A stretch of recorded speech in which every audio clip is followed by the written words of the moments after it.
Alright gamers, welcome. Sorry for the lack of uploads for the past, I don't know what it's been, like 2 weeks now. Started off working on this video, went on vacation when I was like halfway through it. Got back, had to kind of get back into the mindset of actually doing work, which kind of struggled with. So it took me a while to actually finish this video, which is what I wanted to do before I actually continued making regular videos. But the video is finally finished. So by the time you see this uploaded, hopefully I will be back to regular uploads. But anyway, this is when you should be picking each ADC, which to massively like reduce the amount of time it would take to explain, we're just going to basically generalize into tier lists of how good each ADC is in particular niches, mainly just categorizing those niches as their synergy with enchanter supports, their synergy with engage supports, their synergy with mage supports, and then also how good they are playing against enchanters, how good they are playing against engage, and how good they are playing against mages. So when you see factors in champ select, such as what your support is picking, or what they are actively hovering at least, which hopefully should give you an idea of what they're actually going to pick. And also when you see what the enemy support is picked, then you get an idea of whether a particular ADC is going to be potentially good in that scenario or not. Obviously, you never really on bot lane have a fully informed view until you actually see what your support is locked in, what the enemy support is locked in, what the enemy ADC is locked in, and only then would you actually have all the factors you need to know to actually know what would be the best possible pick.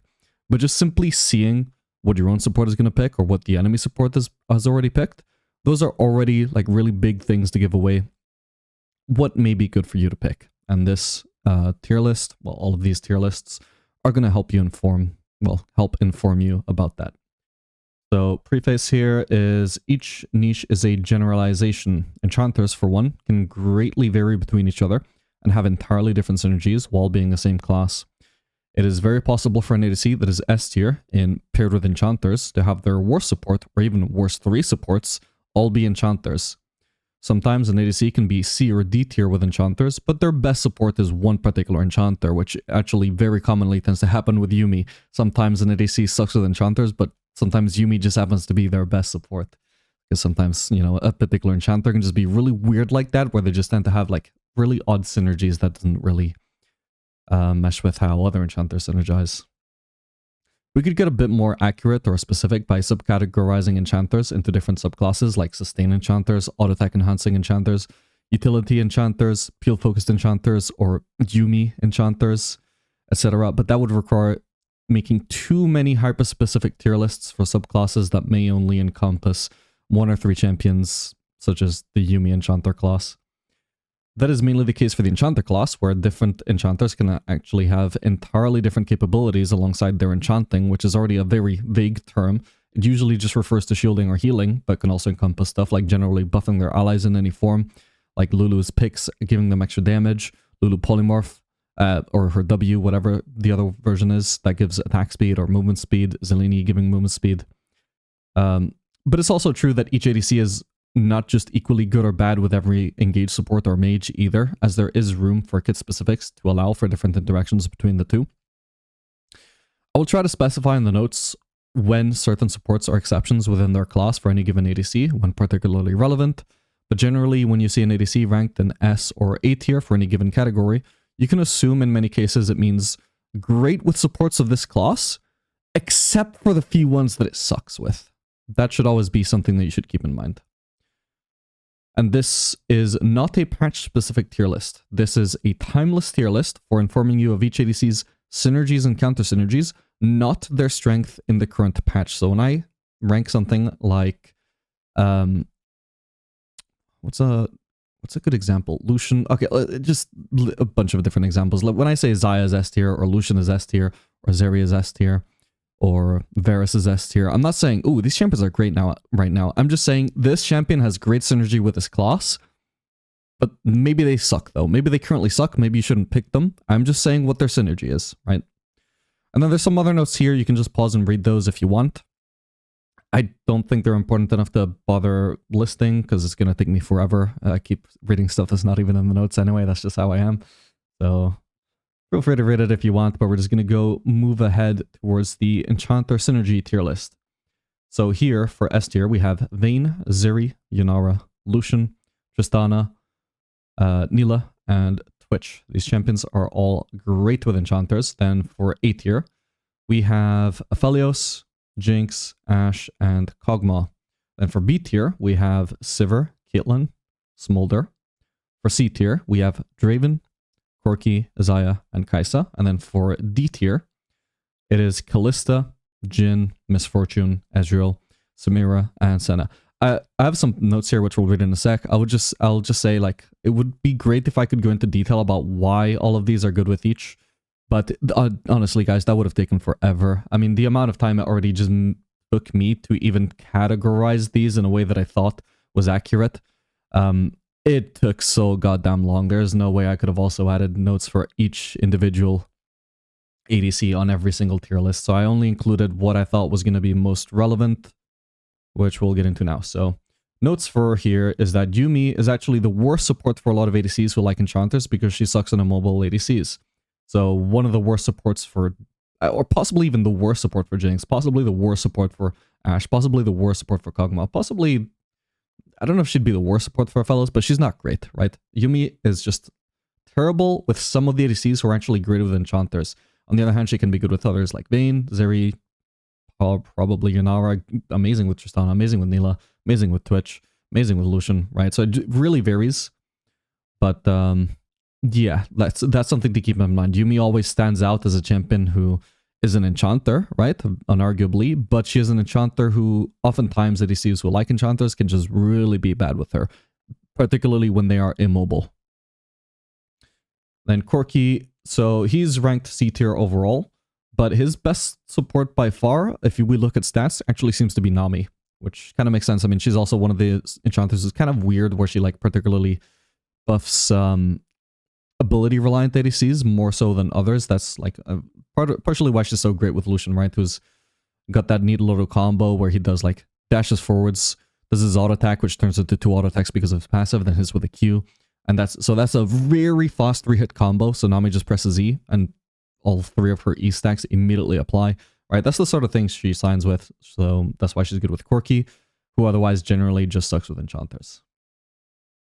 Then for Lucian, a good thing to note is that he's terrible with Lulu. It's basically the one enchanter that he is actually not good with, so I felt that was worth noting. Nila, terrible with Milio. Again, same for her. Great with enchanters, not good at all with Milio. Sivir, again, I would go more into detail about why, but this would have been a very long video if I did. For Sivir, overall B tier, but her, Yuumi is probably just her best support, so that's worth noting. Tristana, best support by far is Yuumi. Milio, Seraphine, and Sona are her worst ones, but probably only like B or C tier bad. Intuitively, people think Tristana works best with Engage, but Tristana E passive prevents her from freezing or effectively slow pushing, which are the ideal wave states for Engage supports. Enchanters are therefore her best class by default, as they enhance her all-in capabilities without being screwed over if the wave gets pushed. Then Varus, right, there was a note over here. Maybe I should have actually listed that. Or did I not list it here? Okay, so unfortunately, I didn't actually directly place Varus into any of these tier lists, because a big way that we actually went through deciding how good each ADC is in each niche was I was looking at stats and deciding how best to interpret the stats. Now, the problem for Varus is the stats are fucking useless, because Varus is both a lethality poke ADC, but also a on-hit DPS ADC in one, and there is no way to separate those stats from each other, so I cannot tell anything from the stats, right? It's just useless. So, because I couldn't I just decided to include him as a note for every tier list and just say what I estimate, just based off of my intuition, what I think he would be. But it's gonna be a much worse estimation than any of these others, which I spent a lot of time deciding, like how to best interpret the stats and reconcile that with my own interpretation of the characters. Well, Varus, I only have my own interpretation. I don't have any stats to rely on, so I feel less confident about my guesses there. But for Varus, we've said that on hit is probably A or B tier, so good or meh. And then lethality Varus is probably B or C tier. And then just a note, overall, this tier list is the one that has to be taken with the biggest grain of salt because a champion like Lulu has entirely different synergies than a champion like Nami or Yumi. It's the hardest tier list for generalizing universal preferences. So we did list like some of the like most extreme examples of Lucian amazing with enchanters, but also like Lulu is one of his worst supports. We listed particular examples, but you know, generally because of how the enchanter class really works, where it's such a vague term, there's going to be a lot of enchanters that are actually just mediocre, where the ADC like Vayne and Zeri and Yunara and Lucian and Tristana and Nila and Twitch, even though these guys are great with enchanters overall, because they're really just picking and choosing which enchanters they're amazing with. And then moving on, we have the tier list for synergy with engaged supports. So here we have S tier, Misfortune, Samira, Kaisa, Kalista, Zaya, and Smolder. A tier, we have Corki, Lucian, Senna, Sivir, and Yunara. B tier, we have Nila, Azeri, Draven, and Tristana. C tier, we have Aphelios, Jinx, and Twitch. And then D tier, we have Caitlyn, Vayne, Ashe, Ezreal, Kog'Maw, and Jhin. So notes here. A distinction really has to be made between true engaged supports, such as Leona, Alistar, Rel, Nautilus, which tend to have more lockdown, and pull supports, like Blitzcrank, Pyke, and Thresh, which tend to have weaker lockdown, but actively pull the target towards them. Many immobile ADCs suck with the former, with the true engaged supports, because they can't effectively follow up on a support's engage. But usually they're at least okay with pull engages because it's easy to follow up when the enemy is brought to you. This tier list is mainly made with true engage in mind because that is what most engaged supports are. But bear in mind stuff like Jinx/Aphelios would rank a bit higher, like potentially 1 to 2 whole ranks higher, if we were judging them specifically on their Blitz, Pyke, Thresh synergy. Overall though, the overlap of ADCs that are good with pull and engage is good enough that it makes sense to rank them in the same tier list, but bear in mind that there are going to be some exceptions, mainly in the case of immobile ADCs who would struggle to follow up on engage. Sometimes they can still be good with pulls. So we have, first note here, Varus is, unhit is probably going to be B or C tier. With engaged supports, lethality would probably be C or D tier. And then for Aphelios, who is overall C tier with engaged supports, Thresh is probably his best support. Then obviously as an immobile ADC, as I mentioned, he's not as bad with Pyke or Blitz. In fact, but depending on the right situation, they could even be the best pick for the situation for Aphelios. But generally, they're not amazing for him. It was just worth specifying that Thresh is actually probably his best support. That is just the one exception for him in the engage category. And then Caitlyn, so I've ranked her D tier overall, but in the hands of higher reload players, she could potentially be higher than D tier against the engage. It just really depends because even I, as a master player, I don't have the hands to very quickly and precisely place a trap exactly the moment somebody gets stunned by a Leona Q in order to get that stun off of a very small CC. You know, the more elite level a player's mechanics are, where they can very quickly react and accurately place a trap, you know, the better that synergy might be. So that could potentially, I think, put her up all the way to like C or maybe even B. I doubt it would go all the way to A or S. But bear in mind the particular ranking of D, that's mainly because I'm keeping in mind that this is probably going to be watched by like gold players on average, maybe plat or emerald or silver or bronze. And if in my experience Caitlyn sucks with engage, well, she's probably going to suck with engage for you guys as well, because you're probably going to be even worse than me at actually placing your traps accurately and quickly. Then for Draven, Draven is excellent with pull supports, so Pyke, Blitz, and Thresh. All three of them are actually possibly his best supports. Engage that doesn't bring the target to him is not so good, so that's why he's B tier overall. But just really worth noting that just like with Aphelios, where Thresh is potentially his best support, well, all three of the pulling supports might be great for Draven. Just so long as he can immediately follow up on the engage, he is great with engage. It is the, you know, the lockdowns who bring themselves towards their target and leave Draven behind. That just doesn't really make sense to pair with Draven. Can work obviously in the right situations, but overall it's just like, It's okay. Then Lucian, so Nami, Yumi, and Milio are his top supports. But aside from that, engage actually overall seems to be tied with enchanters for him as a class. So what really brings him to like S tier, all the way up to S tier on the Enchanter synergy, is really the fact that Nami, Yumi, and Milio are just so good for him that it really raises the overall desirability of the Enchanter class for him. But if we were to take all three of those off the board, he's still good with Enchanters, but he's like pretty much equally good with Engage. You know, ever since they made it so his passive also gets procced by CC as much as by getting buffed up. So that was just worth noting. He's actually not so bad with Engage these days. He used to be terrible with anything but Enchanters. Now he's actually good with Enchanters and also with Engage, so much less niche now. Then for Smolder, so Smolder gets much more stacks when he permafights in lane than when he AFK farms. Meaning Engage supports are actually his best class, especially because Lockdown is also very good for landing his ult. Supports don't know this and will rage at you, speaking from experience, for picking a hyper carry when they locked in Engage. But such is life. I mean, that literally, it happens to me all the time. I mean, when I see it an Engage support, the Lockdown support, I'm like, oh man, this is a great Smolder angle. So if I want to play Smolder, I know this is the time to play Smolder. But supports generally don't know that Smolder likes to permafight. They just see you picking a hyper carry who wants to scale when they picked an aggressive support who wants to engage early. And they're like, oh my god, why are you troll picking, dude? Not realizing that's literally exactly what Smolder wants, even though he's a hyperscaler. Nothing you can do about it. And then Senna, same note as for Smolder, literally just with reduced benefit, since she's just limited to 1 stack per target, so it's not as much benefit for perma-fighting. But it is still going to be true that when you are perma-fighting in lane as Senna, you are getting much more stacks than when you are just AFK farming. Because you are constantly going to be able to hit people, which is how you get a substantial amount of mist, especially as farming Senna, who doesn't get as much mist from just, you know, chilling. Then Tristana, yeah, as explained before, not as good with Engage as you might assume, because her E passive is just going to mess up the wave management for the lane. You know, with an Engage support, you want the lane either neutral or pushing towards you. Tristana by default makes the lane push towards the enemies where they're going to be safe from Engage. So it's not good. That's why we have her as B tier. Obviously, she still has the innate synergy of like, she has the best follow-up to an Engage. I mean, that still keeps her from being terrible with them. Don't get me wrong. It's not like terrible synergy.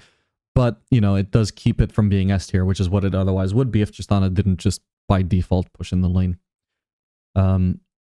But her best supports are actually, like, among the... These are not necessarily, like, her best supports, but among her best Engage supports, or, like, I should say... Oh my god, I'm messing up this explanation, sorry. These aren't necessarily her best supports, but they are decent, and they're definitely the best of any Engage support, are Blitz and Pike, because they can at least yank someone from under turret, where Tristana can then follow up. So they don't care too much that Tristana is pushing somebody under the turret constantly, because they can still work with that. Other supports like Nautilus, Leona, Ral, right? These guys cannot touch someone under turret unless you are willing or ready to like 2v2 dive or 2v1 dive, which obviously is very limited. You cannot always do that. Depends on the matchup, depends on the circumstances. But whereas at least, you know, Blitz and Pike, they always have something to work with. So that's gonna mean more synergy with Tristana compared to the other Engage supports. And then we'll move on to the mage synergy tier list. So this is a weird one, but S tier is going to be Ezreal and Jhin. A tier is Ashe, Caitlyn, and Senna. B tier is Draven, Jinx, Tristana, Twitch, and Misfortune. C tier is Kog'Maw, Sivir, Smolder, Xayah, Vayne, and Kai'Sa. And then D tier is Kalista, Lucian, Yunara, Zeri, Corki, Aphelios, Nila, and Samira. So just some notes here. Varus on hit would probably be B or C tier. And then lethality probably would be S tier. So yeah, 80% of the ADCs, as you've probably noticed, are B tier or below when paired with mages. That doesn't sound like it should make any sense at all. But a lot of mages' playstyle is to basically 1v2 the lane while their ADC is just a bystander. For example, Xerath is going to perma-poke from 1500 range away and do the exact same damage whether his ADC is Sivir or Kai'Sa. Right? Neither Sivir nor Kai'Sa is really going to add anything to that lane for the Xerath. They're just there watching while Xerath does his thing. Some ADCs are going to be better at supporting the mage, such as Ashe, Jhin, and Senna. And then some are going to be better at capitalizing off of the mage's poke, like Caitlyn or Ezreal. But for the rest of the roster, there's not that much room for wide differences in synergy because the mage is basically just playing their own separate game, you know, just doing a 1v2 and the ADC is just watching.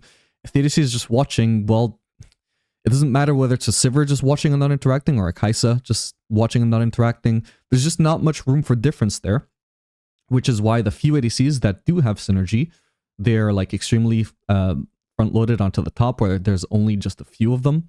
And then for the rest of the ADC roster that just doesn't really have much to add to a mage's kit, well, there's some differences. That's why some are going to be in B tier and some are going to be in C tier and some are going to be in D tier. But that's why they're pretty much, there's just so goddamn many of them in B, C, and D tiers because they just don't have the same tools that the S and the A tier ones have. And so they're all just on that bottom 80%. Is what it is. Probably explains why so many ADCs hate playing with mage supports, right? That's probably because the vast majority of ADCs don't actually synergize with mage supports. So Jhin and Ezreal are the best by far because of how much effective range they have. Jhin, W, and R both reach over a screen away. Add CC to support the mage in landing their own skill shots, and can be all that's needed to achieve a kill in combination with the mage's abilities. Whereas Ezreal already functions exactly like an AD mage with his long-range abilities to begin with, and has the same win condition of constant poking. Since Ezreal shares the same playstyle as mages, neither one of them is a bystander at any point, so instead of being a 1v2 lane, it's actually a 2v2, where they're both working towards the same goal. Remember that this tier list doesn't mean that just because a mage support is picked, 80% of ADCs are now bad picks, right? That's something important to remember here, since 80% of ADCs are B tier or below. Counterpicking the enemy support and the enemy ADC is still a factor that can outvalue synergy or lack of synergy with your own support, and so can be stuff like, for example, picking Xayah against a heavy dive comp, for example. That's also a condition to consider. In general, just how your ADC interacts with the entire enemy comp, not just in lane. Right, so your ADC being good or bad with mages, that is just one factor of many that might work for or against some ADC picks, so don't just like disregard all of these other ADCs just because you have a mage support, right? There's still other stuff to consider, especially if you can already see what the enemies have picked, especially if that pick is a support. And moving on, we've got the tier list of facing enchanters. So we've already covered like what your support has picked, what ADCs are going to be best in those scenarios. Then we're going to move on to what should you pick when you already know what the enemy has picked. So when the enemy has picked an enchanter, in S tier, we're going to have Aphelios, Ashe, Caitlyn, and Draven. In A tier, we're going to have Senna, Tristana, Lucian, and Misfortune. In B tier, we have Jhin, Jinx, Kai'Sa, and Twitch. In C tier, we have Smolder, Samira, Xayah, Zeri, Yanara, Kalista, and Corki. And then in D tier, we have Sivir, Vayne, Nila, Kog'Maw, and Ezreal. So for notes here, we have, it's worth noting that for Caitlyn, that sustained supports like Sona and Soraka aren't quite as good matchups for her. Generally though, she does like facing enchanters because they're just like too low pressure to stop Caitlyn from just bullying the lane with her long range. And then because Caitlyn will also tend to also like outscale most stuff these days, it's a nice combination of not being able to be pressured in lane where she's going to be able to obtain an advantage, and then also outscaling as well while she's obtaining an advantage in lane, while also never being in any danger. And likewise for Ezreal, sustained supports are significantly worse than other enchanters to face due to reliance on poke. He's not great against any enchanter, but the sustained ones are by far the worst. And then for Varus, on hit would probably be A or B tier. Then lethality would probably be C or D tier. And again, just like with Ezreal and Caitlyn, he would be significantly worse against sustain than regular enchanters, although regular enchanters again would probably be not great for him. And then when we are facing engage, so for S tier, we have Corki, Nila, Vayne, Xayah, Yanara, and Sivir. A tier, we have Kog'Maw, Misfortune, Smolder, Jinx, and Senna. B tier, we have Kai'Sa, Samira, and Zeri. C tier, we have Draven, Kalista, Lucian, Twitch. D tier, we have Aphelios, Ashe, Caitlyn, Jhin, Tristana, and Ezreal. And then for the notes, we have that Varus would probably be on hit, A tier, and then lethality would probably be C or D tier. And that just included as a funny note here. So the funny thing about Corki is that on patches 14.20 and 14.21, so that was like, I don't know, like 8-10 months ago now, they just randomly added a massive AD ratio to his W. Literally like 150% AD ratio, was it? Or was it 200%? Can't remember. But it was a massive buff to just give him out of nowhere on his W. And then they also buffed the already huge base damage. I remember this being presented at the time as Corki should really be using W aggressively anyway, but if players can find opportunities to make it work, well, that's fine. It'll be fun to reward them for it because it's really going to happen anyway. Something like that is how I remember it being presented. I think what they forgot to account for is that it's not like the only way somebody can get hit by Corki W is for him to just W right on top of them, right? It can also be that he's Wing backwards, and then if they want to chase him, if it is like part of that champion's like playstyle to still want to continue fighting or going after him, they're gonna have to actively step onto the flames. And so in actuality, what seems to have happened after that patch is this made him just disproportionately good into enemies that are likely to walk into his W whenever he has to use it to retreat. For laning on bot lane, that is engage supports. If Corki gets engaged on and W's away, the enemy engager is going to take 100 to 200 plus magic damage just from his W at rank 1, in scenarios where enchanters and mages would take 0. That's a lot of extra damage to be dealing just because of the enemy's class, making him disproportionately good against them, mainly just because of those 1 to 2 patch notes. So yeah, I've always found that really funny. It's a bit silly just how effective Corki is against engage supports just because of that one patch note where a Rioter was like, let's give this little reward for Corki players if they can find a way to use his W aggressively. And I was like, yeah, when you use your W defensively now against engage supports, now they're getting wrecked. Yeah, that's a thing now. So another note for Jinx. Jinx is actually quite good into engage supports overall because her traps are very good at keeping them at bay. But she sucks into ones that easily bypass them, like Tahm Kench and Pyke, so we put her in A tier overall, but against like Tahm Kench and Pyke, she's probably C or maybe even D tier. Then Kai'Sa is good into squishy engagers, not so great into tankier ones. So squishy engagers, for example, would be like Pyke. Sylas also has been somewhat popular lately. Any kind of engage where you would think, this guy's kind of squishy, well, Kai'Sa is going to be decent into them. But against the tankier ones, not as good. It's not really that she lacks DPS, but she's just much more effective at just blowing up the squishy ones. Then Samira struggles into lockdown, but is also good into projectile-based engage supports, like Blitz, Pyke, and Nautilus. So we've put her in B tier overall. Some lockdown supports, as I've said, they can be tough, but yeah, against stuff where her W is actually useful, then it can actually be a good matchup for her. So it's kind of greatly varied. That's why we kind of put her in the middle ground.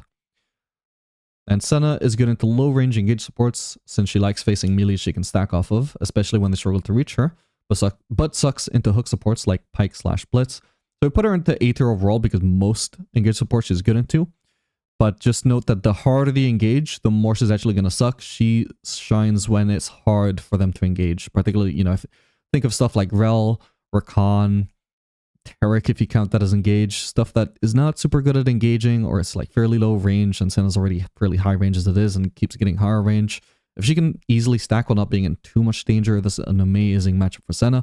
Because as we've said before, a big factor for her in matchups is like how much she actually gets to stack. So that depends on how much she's fighting. So she likes facing supports that want to fight, just so long as they can't actually reach her when they're fighting. She doesn't want to fight if she's actually going to die. We'll put it that way. And then Smolder is sort of the reverse Kai'Sa, where he's good into tanky engage, but bad into squishy engage. And that is because, like, unlike Kai'Sa, he's not going to one-shot the squishy engages anyway, right? But the tankier they are, the more room there is for him to actually use abilities on them and stack on them before they start retreating, before the fight is over, before he dies, whatever is going to end up actually ending the fight. But basically, the tankier they are, the more stacks he's going to get throughout that lane. Whereas squishier engages, like again, Pyke or Sylas, maybe a Pantheon, well, either he dies incredibly fast or they die incredibly fast. Either way, the fight is over incredibly fast. That means less stacks. So not as good for Smolder. Next up, we have the tier list against mage matchups. So in these scenarios, S tier are Ezreal, Jhin, and Twitch. A tier are Kai'Sa, Lucian, Tristana, Ashe, and Vayne. B tier are Aphelios, Draven, Kalista, Kog'Maw, Samira, Sivir, and Zeri. C tier, we have Caitlyn, Jinx, Miss Fortune, Nila, and Yanara. And then D tier are Corki, Senna, Smolder, and Xayah.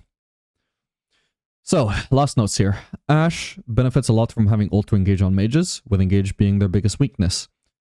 Except for the best anti-engage mages like Zara, Nico, Brandon, Swain. Those are like kind of, like I said, they're kind of like anti-engage mages, but any other mage, Ashe is actually going to be decent into them.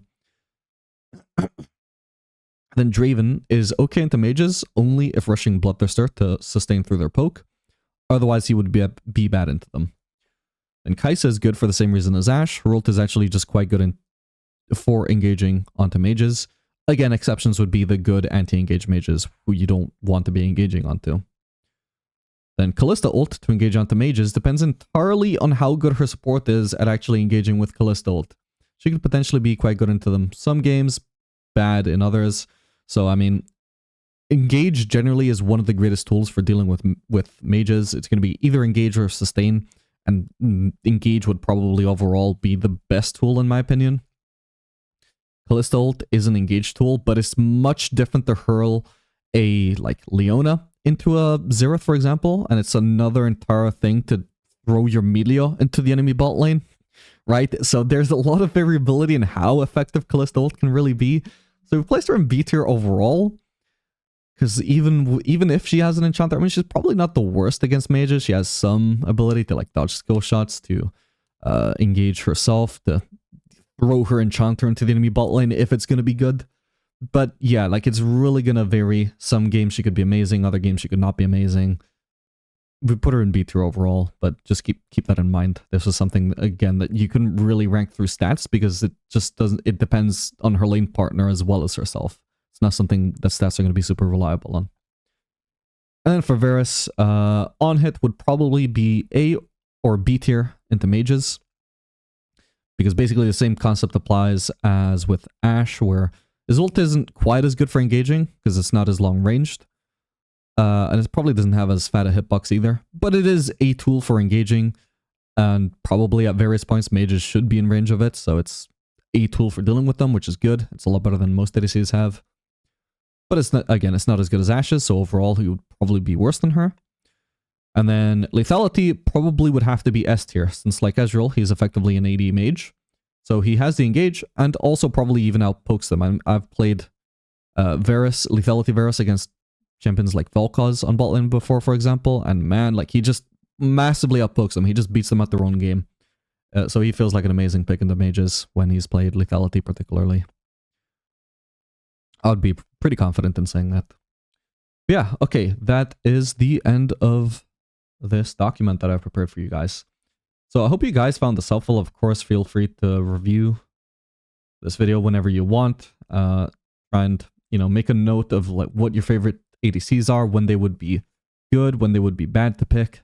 And, you know, just try and work from there. Obviously, I don't think that you should learn Ezreal, Jhin, and Twitch, and also Kai'Sa and Lucian, and Tristana, and Ashe, and Vayne, just in case, just to have them all in your back pocket for whenever you're facing a mage. No, you can just pick like one or two that you already like, and just be like, oh, they picked the mage? Okay, then I can probably pick this ADC then, right? That sort of thing. Yeah, I hope you guys found this helpful. Make sure to like and subscribe. And again, I'm sorry about the absence of videos lately. I'll probably be back to being somewhat consistent from here on. Again, make sure to like and subscribe if you want to see more videos like this. They take a shitload of time, so I do need to know that you guys are excited to see more. Otherwise, what's the point of taking 2 week breaks off of videos for this? And either way, I mean, hopefully I'll just see you guys in the next video.